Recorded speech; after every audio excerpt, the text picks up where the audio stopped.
अब याद करिए 2017 के पहले के उत्तर प्रदेश को हर दूसरे तीसरे दिन दंगा होता था।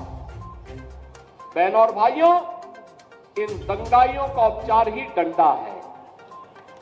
बिना डंडे के मानेंगे नहीं। आप देख रहे होंगे बंगाल जल रहा है, वहां की मुख्यमंत्री चुप है, दंगाइयों को शांति दूत कहती है। अरे लातों के भूत बातों से कहां मानने वाले हैं।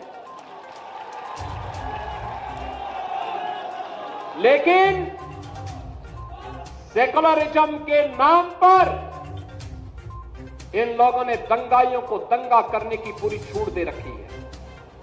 पूरा मुर्शिदाबाद पिछले एक सप्ताह से चल रहा है, सरकार मौन है। बहनों और भाइयों, इस प्रकार की अराजकता पे लगाम लगनी चाहिए और मैं धन्यवाद दूंगा इस बात के लिए वहां की माननीय न्यायालय को, जिन्होंने वहां पर केंद्रीय बलों की तैनाती करके वहां के अल्पसंख्यक हिंदुओं की सुरक्षा की व्यवस्था करने के लिए कदम उठाया है और आज केंद्रीय बल वहां पर तैनात है। आपने वहां की पीड़ा सुनी होगी। सब लोग मौन है। कांग्रेस मौन है मुर्शिदाबाद के दंगों पर, कांग्रेस मौन है, समाजवादी पार्टी मौन है, टीएमसी मौन है। वे धमकी पे धमकी दिए जा रहे हैं, समर्थन कर रहे हैं। बांग्लादेश के अंदर जो हुआ था उसका समर्थन कर रहे हैं बड़ी बेशर्मी के साथ। अगर उन्हें बांग्लादेश अच्छा लगता है तो उनको बांग्लादेश ही जाना चाहिए। क्यों भारत की धरती पर बोझा बने हुए हो? क्यों भारत की धरती पे बोझा बने हुए हो? हम आभारी हैं प्रधानमंत्री मोदी जी के और गृह मंत्री अमित शाह जी के, जिन्होंने वक्फ संशोधन अधिनियम को पारित करके गरीबों की जमीनों पर, सार्वजनिक जमीनों पर पड़ने वाली डकैती पर लगाम लगाने का काम इस अधिनियम, संशोधन अधिनियम के माध्यम से पारित किया है। अब ये जमीन जो वापस आएगी, बहनों और भाइयों, इसमें हॉस्पिटल बनेंगे, इनमें गरीबों के लिए मकान बनेंगे, हाई राइज बिल्डिंग बनेगी,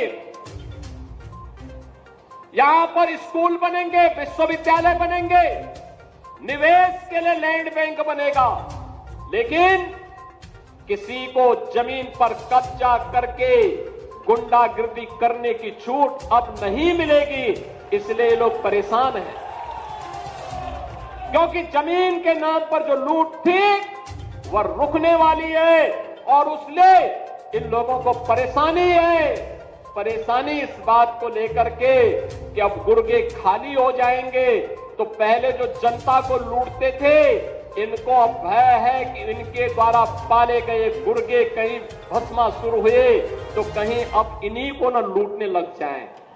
इनके द्वारा अकूत संपत्ति जो अर्जित की गई है उसी पर डकैती न डालने लग जाए।